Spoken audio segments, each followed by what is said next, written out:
¿Qué tal? ¿Cómo están? Bienvenidos al programa Encuentros aquí en la 8 Mediterráneo. Esta semana se ha producido un importante anuncio en la Archidiócesis de Valencia, la convocatoria de un sínodo diocesano. Lo anunció el pasado jueves el arzobispo de Valencia, el cardenal Antonio Cañizares. Se trata el sínodo de una serie de asambleas de primer orden de relevancia en la vida de una diócesis en las que se realiza una reflexión profunda sobre la vida y la estructura de esa iglesia local y se fijan las líneas pastorales que se deberán seguir en lo sucesivo en esa misma diócesis. El anuncio del cardenal Cañizares se produjo en el Seminario Mayor de Moncada ante numerosos sacerdotes durante la celebración de la fiesta de Jesucristo Sumo y Eterno Sacerdote. Allí explicó que convoca este sínodo para impulsar entre nosotros el amplio y esperanzador programa de evangelización que nos traza el Papa Francisco en continuidad con las enseñanzas de los papas que le han precedido y aplicando el Concilio Vaticano II. Del último sínodo diocesano valentino hace ya más de 30 años. El último fue convocado en 1980 y clausurado en 1987. Os anuncio que convoco un sínodo diocesano para llevar a cabo todo esto, un nuevo sínodo diocesano.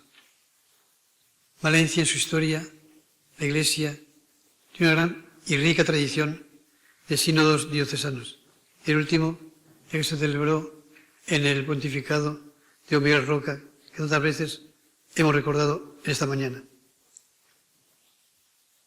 Un nuevo sínodo en Valencia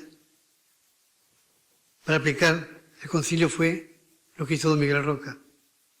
Ahora, para impulsar entre nosotros el amplio y esperanzador programa de evangelización y pastoral que nos traza el Papa Francisco, en continuidad con el concilio y las enseñanzas de los papas que le han precedido aplicando dicho concilio, precisamente a concluir el año jubilar de nuestro santo patrón San Vicente Ferrer, y en una nueva etapa del reencuentro sacerdotal en que estamos enmarcados, y en el año que se cumple el centenario de la consagración al corazón de Jesús de Valencia y España.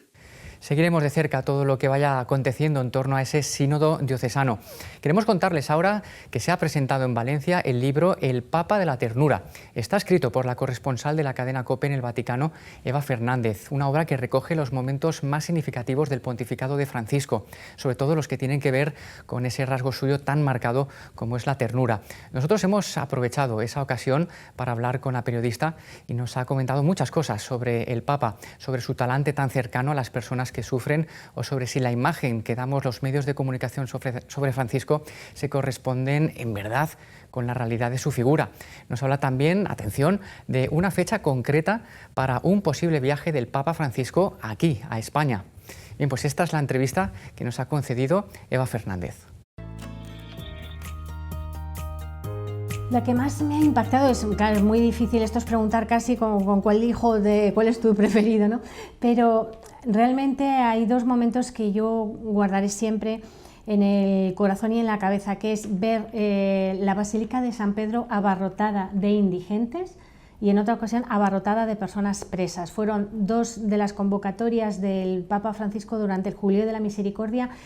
Casi yo estaba recién estrenada en este trabajo, en la corresponsalía, y claro, imaginaros ver cómo personas sin hogar, lógicamente con ese daño físico que se descubre en las personas que duermen en la calle, ver cómo estaban maravilladas contemplando San Pedro, ver cómo se habían intentado poner ropa prestada pero la mejor posible, cómo el Papa en ese momento les pidió perdón por todas las veces en las que nos encontramos con un indigente y no somos capaces ni de mirarle a los ojos o le tiramos la limosna casi sin mirarle, ¿no? A mí eso me impactó mucho, me ayudó personalmente. Yo reconozco que a partir de ese momento yo también actúo de forma distinta y procuro mirar a los ojos a las personas con las que me encuentro en la calle, aunque solo sea para un buenos días, buenas tardes, pero son ejemplos concretos similar a lo que ocurrió con las personas presas.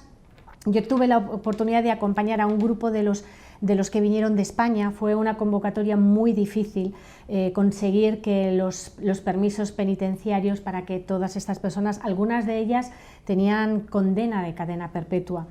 de otros países, no de España. Y entonces con una de ellas que venía de Sevilla, le acompañé en algunos recorridos por Roma y en un momento concreto me dijo, ¿sabes una cosa?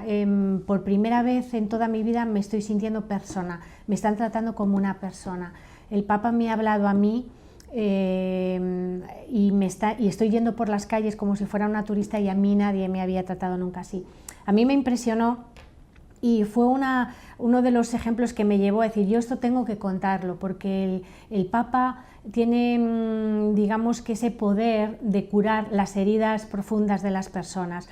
La ternura no es una prerrogativa única del Papa Francisco, ni mucho menos. Han hablado de ternura sus predecesores, pero digamos que sí que el Papa Francisco, desde aquella primera homilía cuando inauguró el pontificado y dijo, no tengáis miedo a la ternura, no tengáis miedo a la bondad, bueno, pues en cierta forma ya lo convirtió en uno de los estandartes de este pontificado y por eso consideraba que era necesario contar el pontificado a través de esa ternura.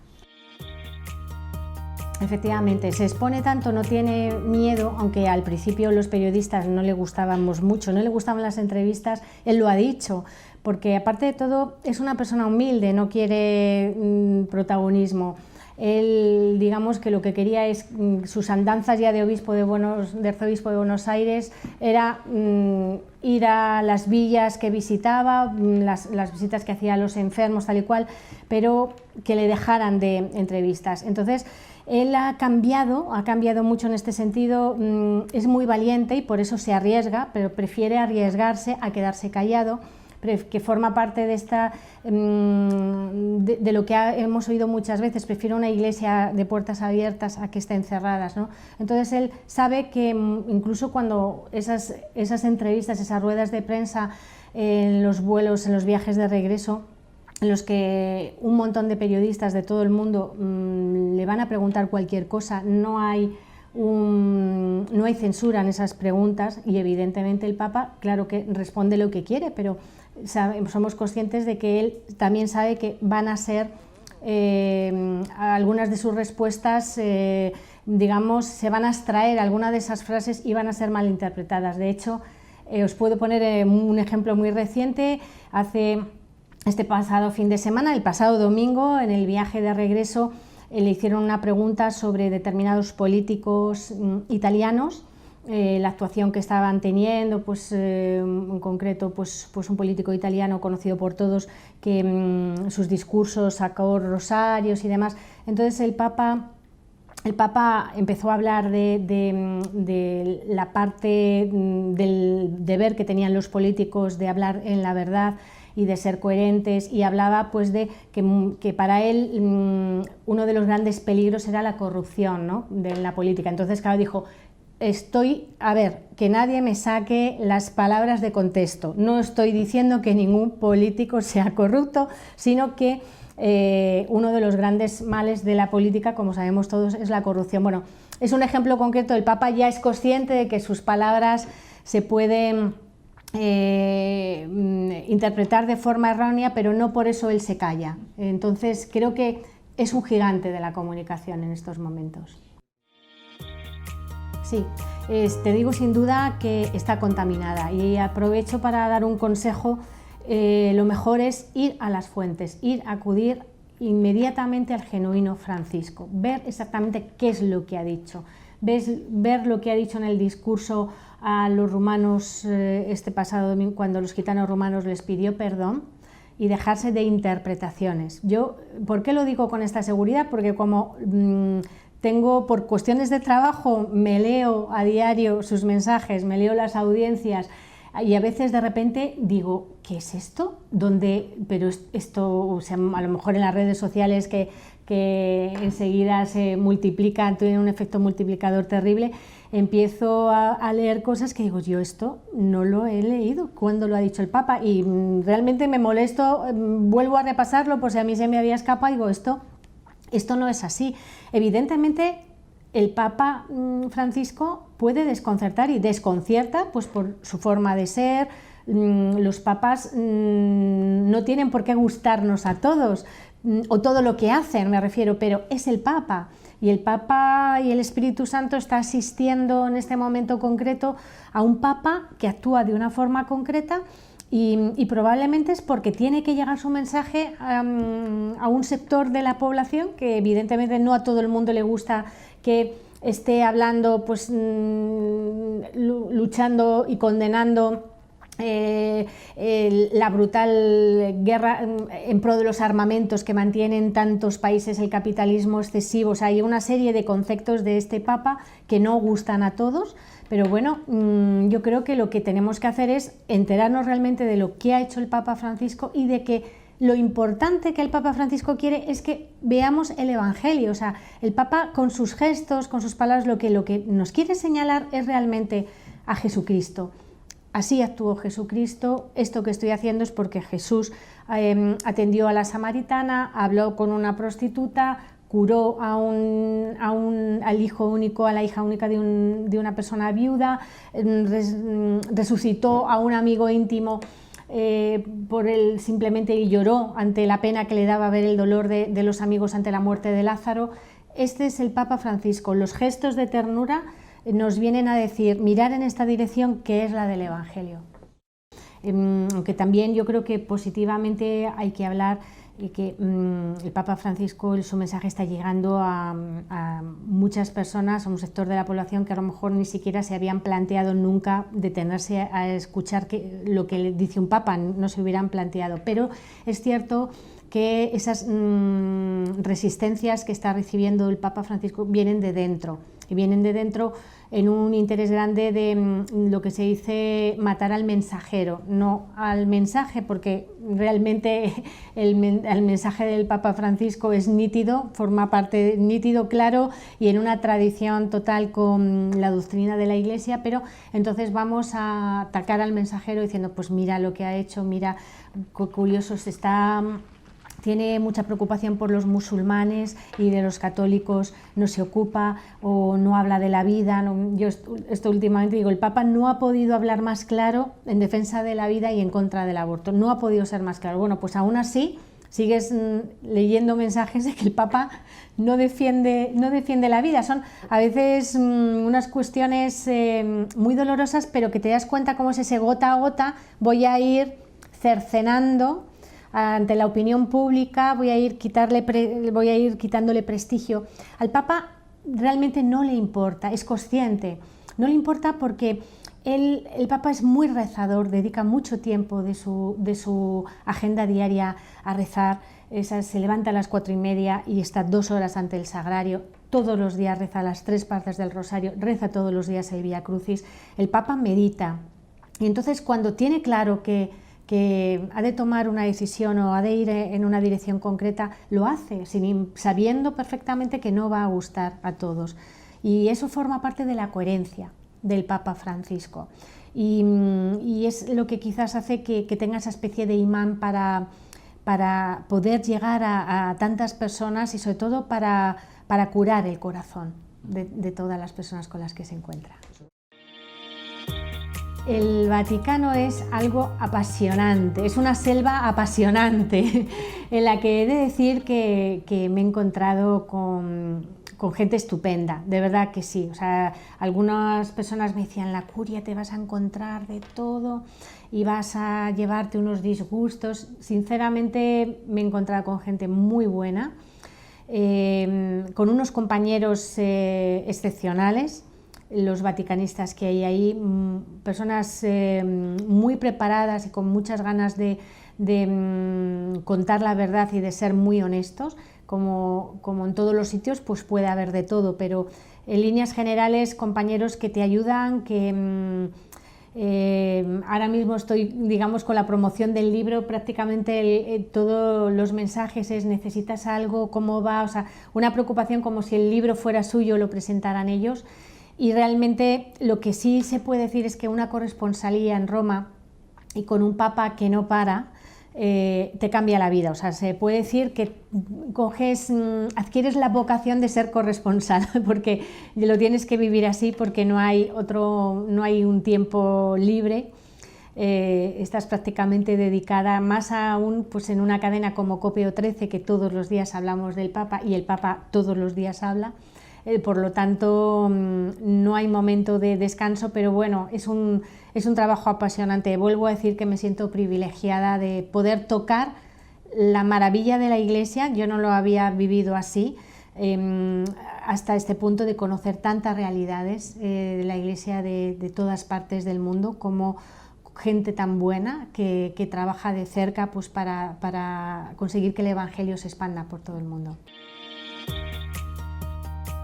Sí, yo creo que lo más bonito es notar cómo, bueno, pues cuando se está cerca de la verdad, cómo en concreto el Papa consigue caldear ese corazón a veces dormido, apagado o herido y quemado de muchas personas, y cómo con ese lenguaje sencillo, que no quiere decir simple, ayuda a acercarse a Dios. A mí me parece de las cosas más bonitas, o notar cómo pues, tus crónicas de radio en un momento concreto alguien te dice esto que has dicho me ha gustado por lo que has dicho, evidentemente por ese mensaje del Papa en una audiencia, en un Ángelus, pues eso da una satisfacción enorme, sinceramente. Y bueno, y la otra parte es que en el fondo no puedo ser negativa porque realmente no me puedo quejar. Tengo la gran fortuna de vivir en Roma, de estar cerca de Pedro y de poder contarles a los demás lo que vivo y escucho y veo cada día. Pues eso, con mucha dificultad. A veces se lo decía a las dos, digo, es que claro, me habéis puesto el listón tan alto que se hace lo que se puede, ¿no? Entonces, como las dos son estupendas, las dos, porque a Paloma Gómez Borrero la sigo sintiendo. Nos conocíamos desde hace mucho y me ayudó un montón en los primeros pasos, igual que Paloma García Ovejero, con la que sigo, lógicamente tenemos una relación. Va a ser ella la que venga desde Londres, donde está trabajando ahora, a presentar a Madrid el libro. Entonces pues fue muy difícil, ¿qué queréis que os diga? Tener muy difícil, pero a la vez como tampoco me había planteado competir, simplemente fue seguir un poquito, seguirlas a ellas, escuchar mucho, volver a escuchar muchas grabaciones de sus transmisiones, y yo lo que intenté es pues no dejar el panorama un poco más o menos digno, ¿no? Es lo que intenté.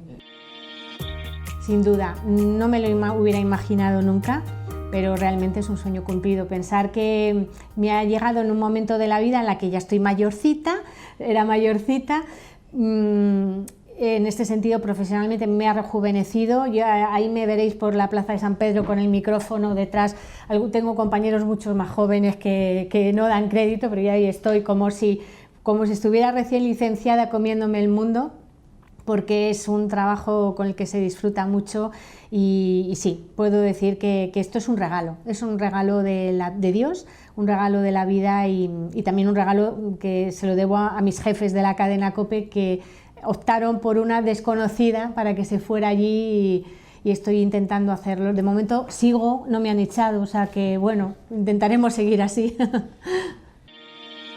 Yo lo veo, bueno, no sé si sabéis que me he convertido en una de estas, me van a echar del avión probablemente, porque por el otro día Alessandro Gisotti dijo, aquí la embajadora de los viajes a España, porque me he propuesto que hay que conseguir de alguna forma. Ya sabéis, le llevé una carta preciosa de los presos de la cárcel de Castellón, le he llevado tierra de todas las provincias de España, y entonces noto que el Papa ya tiene en la cabeza 2021, ha empezado a entrar eso del quinto centenario de la conversión de San Ignacio de Loyola. Esto no significa que sea un viaje largo, a lo mejor va y viene.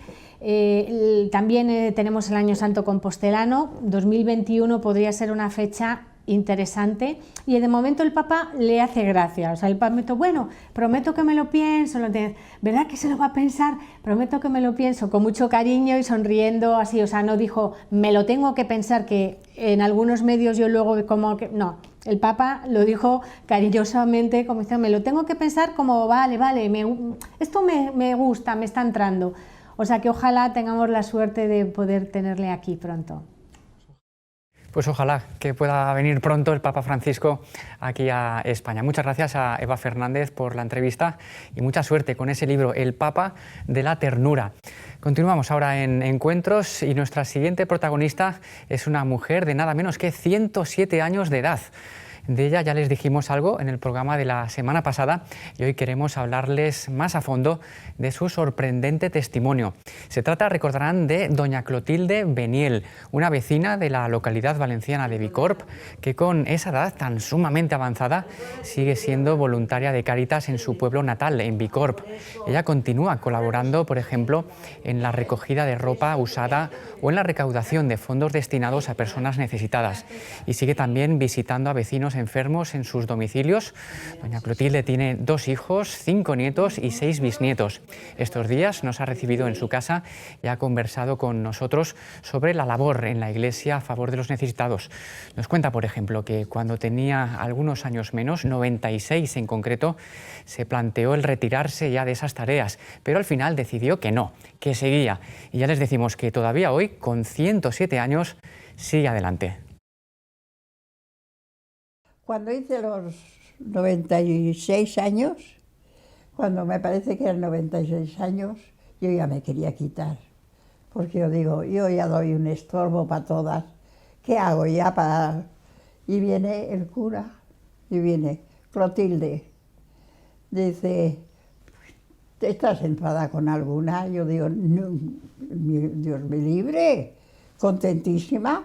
Pero ya ves, a los años que tengo ya no me dejan hacer nada. Voy a coger una silla, no toques eso, que tú no puedes. Y yo me gusta trabajar, porque aún podía. Nos ha contado también doña Clotilde cómo son sus visitas a personas enfermas en sus casas. Les intenta infundir alegría, esperanza, con esa gran energía que ella misma sigue teniendo. Tanto es así que incluso les cuenta chistes, con el gran sentido del humor que también conserva. Aquí en la calle somos muchas enfermas, bueno, enfermas.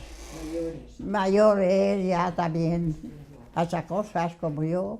Pero bueno, y aún voy a visitarlas y aún me voy, estoy con ellas.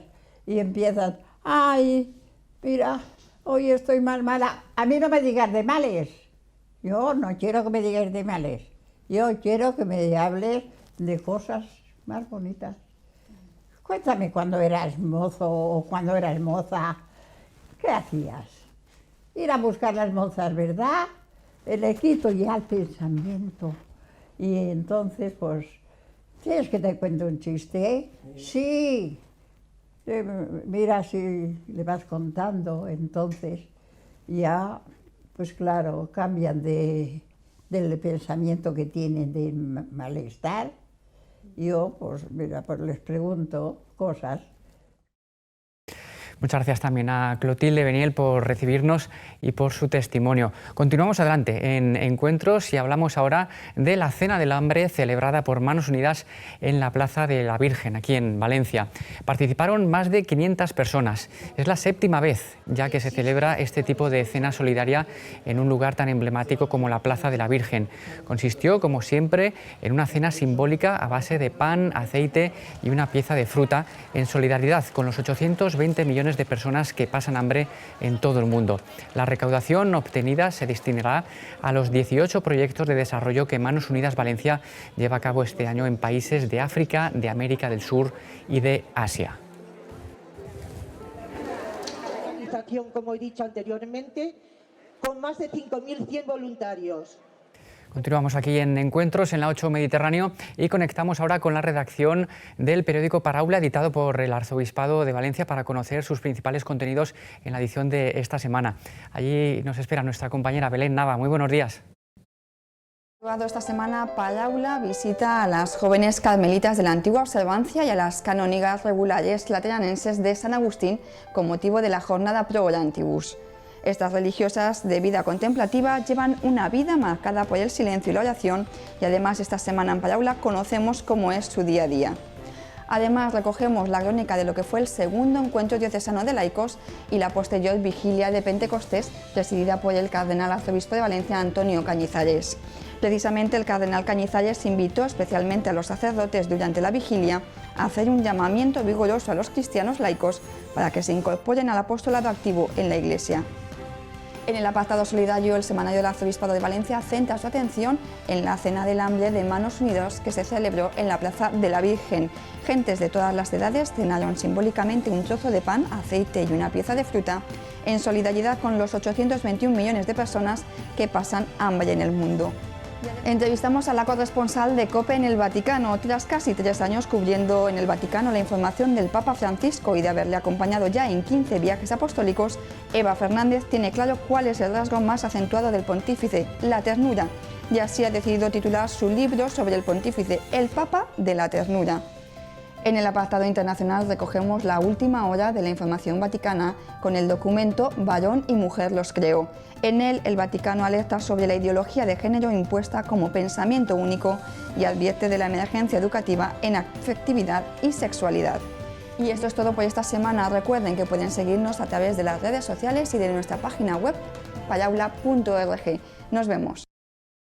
Gracias, Belén. Estamos llegando al final de nuestro espacio de hoy, pero antes queremos recordarles también la intención del Papa Francisco para este mes de junio, aquel motivo concreto por el que el Santo Padre nos pide rezar especialmente durante todo este mes. En este caso nos pide rezar por los sacerdotes para que con la sobriedad y la humildad de sus vidas se comprometan más en una solidaridad activa, sobre todo hacia los más pobres.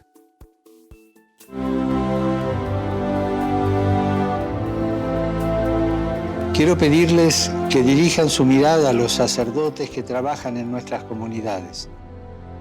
No todos son perfectos, pero muchos se la juegan hasta el final, ofreciéndose con humildad y alegría.